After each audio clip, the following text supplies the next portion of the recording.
झाले, ड्रायव्हर लक्ष देत नाही, या सर्व समस्या सोडवत असताना तुम्हाला कल्पना असेल आपल्यापैकी कोण कोण जण आंबेड खाडी पुलावरून आता या ठिकाणी गावाला आले त्या कार्यक्रमासाठी. कोण कोण आहेत मुंबईकडे? हात वर करा जरा.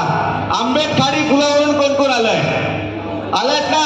ह्याच्या आधी काय परिस्थिती होती? जशी दाभोळला फेरीबोट आहे तशी त्या ठिकाणी फेरीबोट होती, बरोबर आहे की नाही? तुम्हाला समजा म्हापऱ्यावरून आंबेडला जायचं, आंबेडवरून म्हापऱ्याला येत आहे, 3-3 तास जात होते की नाही? पण आता यावेळेला तुम्ही 5व्या मिनिटाला इकडे आला तर इकडून तिकडे 5व्या मिनिटाला जाता. याचं श्रेय देखील आमच्या संतोष अब्दुल प्रतिष्ठानला जातं. आज तुमच्या समोर उभा असलेला संतोष अब्दुल विठू माऊलीची मूर्ती घेऊन म्हापरळ ते मंडणगड 18 किलोमीटरचा प्रवास अनवाणी पायी चालला. फक्त माझ्या दापोलीकर जनतेसाठी, माझ्या मंडणगडसाठी, तुम्हा सर्वांच्या हक्कासाठी.